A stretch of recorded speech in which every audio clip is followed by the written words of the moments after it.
Hi guys, I wanted to just pop on today and I will be sharing alone today. You know, Something I've been wanting to share, but kind of been just kind of dipping in and dipping out, so haven't been at home a lot. Trying to be proactive in getting out the house and definitely want to say thank you. Thank you for your prayers. Thank you for your texts, your calls, your DMs, whatever you've done or said, to help me get through this grieving period. I appreciate you and I love you. I love you for that. People don't have to be nice. And so I'm always grateful for that because, as you know, it's just been 2 months and I've been struggling. I've truly been struggling. Nevertheless, I do have faith in God and I have a relationship with Him. So I do understand grief, but I also understand God don't give us emotions for us not to feel things. And so when it hit, it hit. And I don't try to run from it. I sit in the pain and I deal with it and I pray about it. So thank you. I appreciate all of your messages, all of your texts, your calls, coming by, whatever you've done since my mom passed. I truly appreciate it. And so, thank you guys for listening, for tuning in. And I'm sorry I haven't posted. As I said, I've been kind of dipping in and dipping out. So, just, getting out the house a little bit more and started back exercising on Tuesday. And so excited about that because that's one of the things that I love a lot. I do enjoy jogging and I love weights, believe it or not. And so, things are, I'm getting there. It's truly one day at a time type of thing when you're dealing with grief. And so I am very excited to be sharing today. But as you can see, my backdrop here, uh, let's just get that over with. So, as you know, we got the Hall of Fame game tonight against them Cowgirls. So, I do have like this wonderful group of people that I love from Arkansas that for some reason they love the Cowgirls, boys, whatever they are. So, but I love you guys. You're crazy. And then I have this wonderful group that live in Dallas. It's all about the Cowboys up here. It doesn't matter if they haven't won a game or went to the Super Bowl. What, we working on 40 years? But nevertheless, they play my Steelers tonight. Hall of Fame game. It's this preseason. But I'm excited. I love football. And if you know me, of course, my college team is Arkansas Razorbacks, always and forever. We are Steelers all day. That's just black and yellow. And the Lakers. I am truly a LeBron fan, like on the field, off the field. Like, that's my dude. Fun fact, he and I both born December 30th. So we Capricorns. Good guy. But so I'm not gonna just talk about football, but that does excite me because if you know me, you know I love sports and it's dear to my heart. And my black and yellow, that's my woo.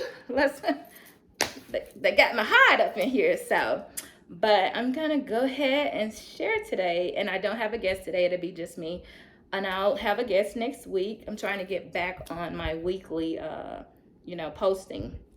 And so today, what I am going to be sharing about, that's something that came in my spirit. And as I said, when I'm speaking, I'm talking to myself as well.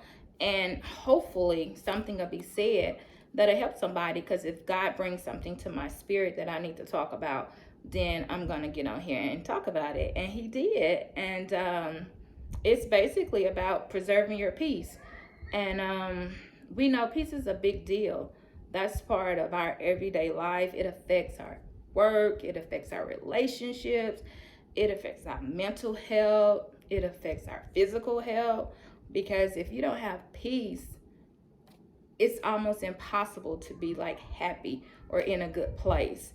And we know the Bible says in Philippians 4:7, and the peace of God, which passeth all understanding, shall keep our hearts and our minds through Christ Jesus. And so for me, this is one of the things that I preserve. When it comes to my peace, like there is not a person on this side of the earth that will come close to affecting my peace. And if I'm in a relationship with you, whether it's a friendship, uh, we're associates, relational, like romantically, like if you coming from my peace, like you gonna be out of there, because as Philippians 4:7 just said, God gave me that. And so there are so many people dealing with this. And I was at a point, for a very long time, I allowed people and things in life to affect my peace. And so you go through different things, just like me grieving, and don't get it twisted. I almost cry myself to sleep every night. That's why I'm always got like puffy eyes and stuff. But nevertheless, my mom is resting, right? And so it's not affecting my peace, but it's just grief, right? And so there is a difference. And so when it comes to your peace, I would say for me, how do I maintain my peace? I run, basically. If I meet somebody, or if it's a friendship that's not healthy, it's not growing, it's not bearing any fruit, I'm out of there. And if it's something like, if somebody's calling me and I find myself really irritated when they call, or not wanting to answer the phone, I'm like, I have to sit with that. I have to like, okay, Lord, why is this person irritating me? Why am I, not wanting to talk to them? Because it's never good to just cut people off. You need to, what Catrice does, I pray. I said, Lord, this relationship is starting to feel a little bit unhealthy for me. So I need you to let me know, show me clear what I need to do. Is this something that I need to continue to try to maintain, or is it something I need to just let it go? And so he and I, we like, that's my dad. So we chat all day, because he she got some stuff, right? She's working on. So and he lets me know, and it's pretty clear. He'll ping my spirit. I'm like a mad insomniac, so I'm up all through the night half of the time. And I've had insomnia for years, and it seemed like the older I get, the worse it's getting. It's just like this morning, I've been up since 3 a.m., so that's typical for me. But I try not to text people at 3. It's because they sleep. I'm up. So I hear from him about on the relational side, and if he says, okay, it's time for you to move on, because everybody is not going where we're going. When God has a calling on your life, or if it's something that you're supposed to be doing for the kingdom of God, you can't take everybody along, and he's not going to let you, because what he does, he irritates you. With me, he started to irritate me with certain stuff, certain people, certain things, and he makes me frustrated. And when I really start getting really frustrated, I'm like, okay, Lord, all right, here we go again. Then I'm like, geez, you're gonna take all my friends from me, man. But it's just, friends, everybody just not going with you. And I'm okay with, cleaning the slate, and you have to do it in a godly way. And I don't suggest like just cutting people off and not letting them know like what happened and stuff like that. That's not Christian like. Sometimes you have to have that conversation, and it's a hard conversation to have. And sometimes people just know when it's the end, like I meet a bunch of people, guys and girls, and so like honestly, it comes easy for me. It always has, and I had to deal with that, because when I was in my 20s, I used to learn like, dang, you just cut folks out like with no warning, just bye. But as you get into your 40s, and you should be in wisdom years where you're moving, you should be moving differently, and you should be thinking differently, because you should never just hurt somebody. Because I've had to end relationships with women that I love very much, still to this day, love, shedded tears, but God said, hey, end it. And I try my best to walk in obedience. Do I get it right? Because some stuff I'd be like, Lord, I'm trying. But I do try to walk in obedience and stuff. I don't want to miss what God has for me being disobedient. And so I'm a sinner, just like everybody else, but at the same time, I'm a repenting sinner. I stay on my knees, and, I be cussing, yes. And I be, Lord, help me with these cuss words, because we all have something, right? And so I battle with that one. And so another thing is joy. I I get joy from serving others. When I'm doing stuff for people, helping people, it could be something like just, taking my friend out, like picking up the tab, just another thing, that closet of mine. I often clean it out. The last time I cleaned it out was, I think in March. It took me 2 weeks. Yeah. She does like style, she tends to like clothes. And so I often, years and years ago when I was at church in Arkansas, this girl that I was cool with, she said, "Why do you give your clothes away? Why wouldn't you just have a room and sale?" I was like, that's just not how I was raised. You know what I'm saying? Because I come from a very large family, and we all shared clothes. It was not like this is yours. It was all of ours, and it was 5 girls, right? But for the majority of the time, it was 3 of us that was in one bedroom, and so we shared everything. And so when you raised in humble beginnings, I don't never see a need to, that's just Catrice. I don't do room and sales. I just, I feel like, you bless somebody, you know what I'm saying?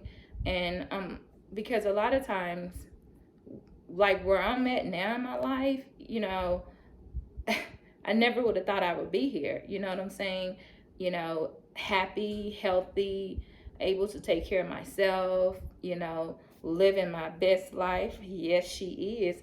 And it took time to get here. It took a work. And you can't do that outside of God. If you try, you gonna fail, because it's gonna always be something. I talk to people all the time. They was like, man, if it ain't one thing, it's another. I always advise, check your relationship with God, and then you will tend to find the answers in that. Because if you off track and try and get off the track, something's wrong. Stuff's gonna start just kind of falling apart. And so I'm a self-acknowledge. I look at myself. Hey, you need to work on that, and when I meet people that don't look at themselves in the mirror and don't acknowledge like stuff that's going on with them and things they doing wrong, I don't gravitate toward them, because we always need to own our stuff. Because I'm just gonna own it. If I did it, I did it. If I didn't, I didn't. If you say I hurt your feelings, I'm going to apologize, whether I believe I did it or not, because it doesn't matter. Because if you say I offend you as a Christian, I'm gonna say I'm sorry, because why wouldn't I? I might have not said anything to be offensive, but if a person feel like you did something to offend them, and God is in your heart, you're gonna apologize regardless. And another thing, gratitude basically is to see for more. I walk in gratitude every single day, because I don't have a right to be ungrateful. There are people, especially in Dallas, sleeping under bridges. Just like today, when I left my stylist, I passed a homeless man, and I'm a crybaby. So I'm like, you give money, and I looked at his feet, and it was rough. And that stuff, it weighs heavy on me. So to not be grateful for where it's people everywhere would love to be in my situation or your situation. You know what I'm saying? Gratitude is to see for more, and you have to be grateful for what God has done, what he is doing, and what he's going to do. Because if you do it the right way, you'll receive all your blessings from God, and he'll take care of you. He'll block stuff Satan has planned for you, because he does it for me all the time. I work in the field. Traffic, these people cannot drive, honey. These people can. If you cannot drive, don't be out there on them interstates. And so probably once a week I'm about to have an accident because somebody texting or something. And I just often, the way he block it, and I'm like, Lord, look at there, save me again. You know what I'm saying? Because he will preserve your life, if you're his children. And so I grew, I'm not going to talk much about my family because I'm traumatized, and it takes so much out of me. But dysfunctionality is it's rough, and unfortunately, I have family members that are very dysfunctional. And what I've learned, if people are unwilling to address their dysfunction, you are at the mercy of their willingness to change. And I'm never going to be at the mercy of anybody's willingness to change. I can't do dysfunction, not at 45. I'm going to be 46 December 30th. I can't, I won't, I will leave, because, you know, some very traumatic things happened to me when I was home from, planning mom's service. And I swear, one of the things that hurt the most is that I wasn't allowed in my mom's house. I was not. I have nothing of my mom's. Not a trinket, not nothing. I was not allowed in her house. Only two of my sisters had the key. They wouldn't let us in. And you talk about traumatic, honey, that is traumatic. To your best friend die. You know, this is like my friend. She's gone, but I have nothing. I have a stack of obituaries. I mean, just nothing to remind me or smell like a shirt, anything. Just, that's traumatizing. It's trauma, and it's dysfunctionality. And I swear, you know, out of all the things that those two sisters have done to me, I think that was the very worst thing that has ever been done. And these are sisters, blood sisters, you know, just didn't care enough to open, you know, just didn't care. And I pray for them. I pray for their heart, because my prayer is that God would touch their heart, because that's evil. And that's all I'm gonna say about that, because it's very difficult for me to share that, you know. But my podcast is transparency and honesty, and God knows I wish I had something of my mom. And when I tell people about it, they damn near want to cry, because they got their mom and they can't even imagine not being let in her house. Couldn't even go get pictures. Had to, you know, my aunt, thank God, had pictures for the obituary. Just dysfunctionality at its worst. And so, no, I'm not going to be at the willingness, you know, at their mercy. I just kept my mouth, because it's nasty. And I cried. I have shedded so many tears this year. I think I can fill a bucket. I cried. And another way to preserve your peace is letting go of the past. You cannot receive what is coming to you in the future if you're still chasing what's left you in the past. That's a big deal, because a lot of times we're always in the rearview mirror. I've been in that rearview mirror. I've lived in that rearview mirror, looking back, like always looking back, hoping, you know, this, you know, just wishing on a star. Hell. And you can't move forward if you back there. You will end up missing what God got for you, looking in the rearview mirror. It's just not a place to be. You have to let it go. And it's some things and some people you just gotta let go. Like sometimes it's very difficult. It's very hard to let certain people go, especially when you love them dearly. But it comes a time you have to choose yourself. I choose me. I choose healthiness. I choose my peace of mind, because I can sleep at night. It might not be 8 hours. It might not even be 6. But I guarantee you I can sleep at night, because I don't have to go to bed, you know, worrying about stuff that God, what he does, he controls it, you know. Why am I going to be up worrying about my dysfunctional family when he's up all night, right? I pray for my family, and I pray that they would get the peace of God in their life, you know, because we always raised in church since we were little babies. And so, but that doesn't mean anything if your heart ain't right. So my heart right. And it took a while to get there. So my relationship with Jesus, we copacetic. So, but I don't play about that. I don't play with me, and I don't play with my relationship with God, because that's my number one. That's what I have to get right. And so some people just get so stuck in dysfunction where it just appears to be normal. Dysfunctionality is never normal. Don't ever convince yourself that, you know, dysfunctionality is normal, and you don't have to be around dysfunctional people, whether they're family members or not. You don't have to be around that stuff. That is a choice. The Bible didn't say we have to be around dysfunctionality if it comes to our family members, friends, associates, or even unhealthy relationships with men. that is simply a choice. I choose to walk away.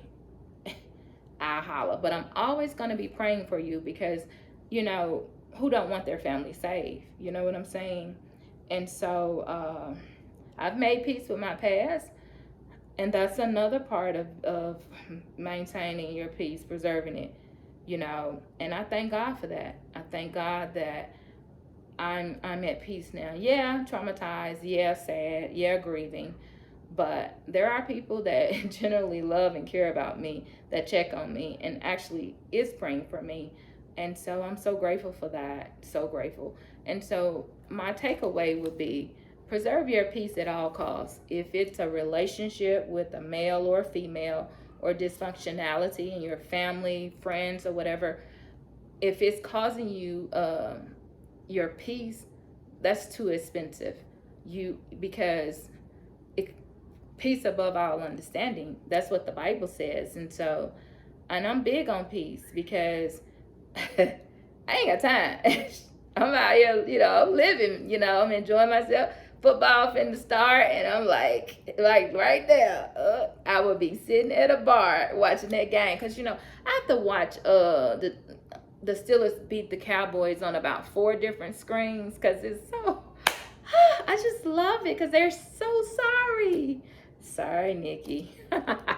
And so, but guys, thank you for everything. Thank you for listening, and continue to subscribe. If you haven't subscribed, just click the red button. It says it's in capital letters, and I appreciate you guys. And like I said, next week I have a guest on. I just wanted to get on and talk about that because God pinged my spirit about preserving your peace.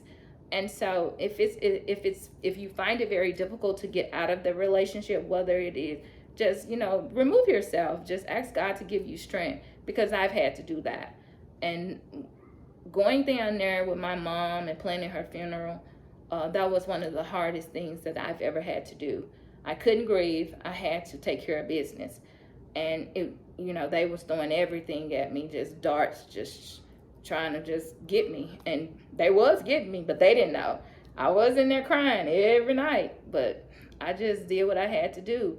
And now I'm in delayed grief. Now I'm grieving heavily because I wasn't able to grieve, and so, but hey, if you got your mom, love on her. Man, those relationships, dad, mom, no parents. So nevertheless, thank you for listening. Thank you for subscribing. And whatever you need to do to preserve your peace, do it.